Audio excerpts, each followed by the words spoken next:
Diperlihatkannya rombongan pemburu penyihir yang menuju ke tempat perlindungan suku Alkeni.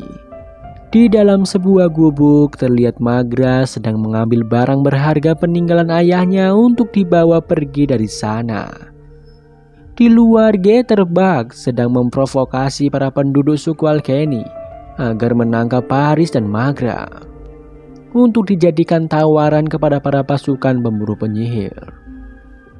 Baba Voss memberikan isyarat kepada sahabatnya yaitu Arka untuk segera pergi ke sungai. Kemudian Kofun langsung menyergap Geterbug agar perhatian para penduduk suku Alkeni bisa teralihkan. Akhirnya Paris, Magra, Haniwa, dan Kofun didampingi oleh Baba Voss dan kedua sahabatnya segera pergi meninggalkan tempat perlindungan untuk menuju ke sungai. Di tengah hutan, satu orang penduduk suku Alkeni yang bernama Baulayan datang untuk ikut dengan mereka. Kemudian Kofun memukul Geterbug dan meninggalkannya di sana. Haniwa menyarankan agar Kofun membunuh Geterbug, namun karena Kofun memiliki hati yang lembut, ia memutuskan untuk memukulnya saja, lalu meninggalkannya. Sesampainya di sungai, ternyata di sana sudah terdapat rakit yang telah dibuat oleh Baba Voss sebelumnya. Kofun merasa takjub melihat apa yang telah dibuat oleh ayahnya itu, karena ia tahu mustahil bagi seorang yang tidak bisa melihat membuat sebuah rakit. Baba Voss sudah memiliki firasat akan kedatangan dari para pemburu penyihir. Maka dari itu ia telah mempersiapkan rakit tersebut dari jauh-jauh hari. Scene beralih di tempat perlindungan. Jenderal Tamaji dan para pasukannya telah mengepung para penduduk suku Alkeni. Jenderal Tamaji meminta kepada para penduduk untuk berlutut kepadanya, namun tidak dengan Mama yang berusaha membela sukunya sendiri. Dia menjelaskan bahwa di tempat tersebut tidak terdapat seorang penyihir ataupun kedua anak dari Jelamerl. Mendengar hal itu, Jenderal Tamaji marah dan membunuh Mama dengan menusukkan pisau ke lehernya. Tak lama kemudian, Geterbug datang dan menunjukkan arah kemana Haniwa dan Kofun pergi. Jenderal Tamaji dan para pasukannya pergi ke arah sungai dengan dipandu oleh Geterbug. Hingga akhirnya Baba Voss dan yang lainnya terkepung oleh para pasukan pemburu penyihir. Namun karena mereka semua adalah orang buta, sehingga tidak satu pun dari mereka yang menyadari keberadaan dari Baba Voss dan yang lain.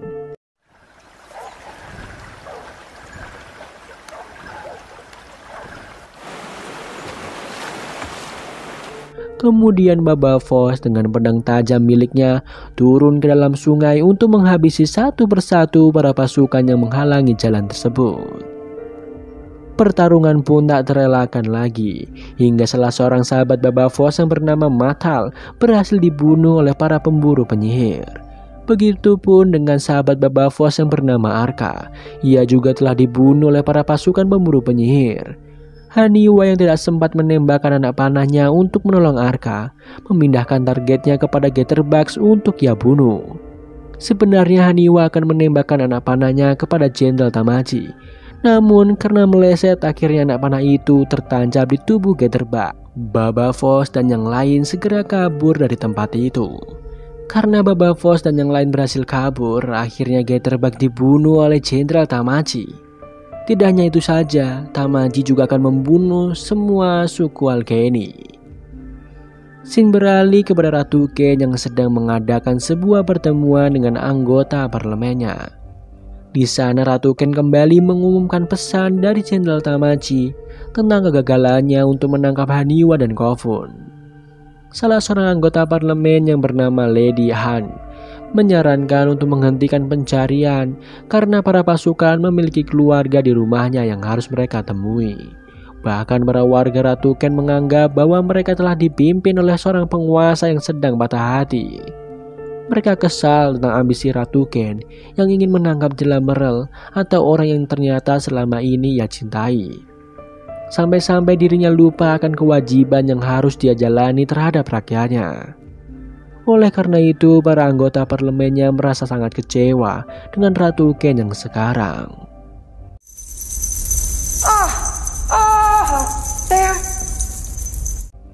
Di saat yang sama, Paris sedang memberikan pesan terakhir yang diberikan oleh Jela Merle untuk kedua anaknya. Pesan tersebut adalah sebuah catatan yang tentunya hanya bisa dibaca oleh Haniwa dan Kofun. Isi pesannya adalah rentangan yang akan mereka lewati untuk menemui Jela Merle dan membangun sebuah kerajaan baru ketika mereka telah berhasil menemuinya. Karena pesan tersebut, Haniwa, Magra, Kofun, Paris, dan Baba Voss berdebat soal Jela Merle. Hingga akhirnya Baba Voss memutuskan voting untuk mengambil keputusan secara adil. Baba Voss memberikan pilihan antara keluar dari sungai untuk mencari tempat perlindungan atau terus berlayar mengikuti petunjuk dari Jela Merle. Akhirnya hasil voting didapat. Magra dan Baba Voss memilih untuk keluar dari sungai dan mencari tempat perlindungan, sedangkan Haniwa, Kofun, dan Paris memilih untuk mengikuti jejak dari Jela Merle. Namun masih ada satu suara yang belum dikeluarkan, yaitu suara dari Baulion, atau salah satu penduduk suku Alkeni yang berhasil menyelamatkan diri. Awalnya Haniwa sangat tidak ingin menerima suara darinya, karena sebelumnya Bauliam adalah salah satu teman dari Jitterbugs. Namun Bau mengatakan bahwa dirinya justru memilih untuk mengikuti jejak dari Jela Merle. Scene beralih di dalam kastil. Lady Anne dan Lodun serta anggota parlemen lainnya sedang merencanakan pembunuhan terhadap Ratu Ken. Hal itu dikarenakan kinerjanya sebagai seorang pemimpin telah gagal karena terlalu berambisi untuk menangkap Jela Merle, dan jika tidak dihentikan maka kehidupan rakyat akan semakin memburuk. Sayangnya percakapan mereka didengar oleh pelayan setia Ratu Ken yang memiliki kemampuan shadow. Kemudian shadow itu pun langsung memberitahu Ratu Ken mengenai percakapan para anggota parlemennya. Saat Ratu Ken hendak menghibur diri dengan mengadakan acara di salah satu ruang tamunya, Lady Anne dan Lodun telah menyiapkan seekor laba-laba untuk menjebak Ratu Ken.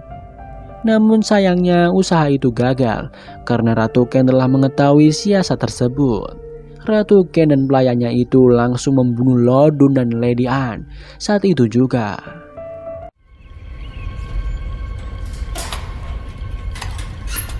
So they wanted me to die.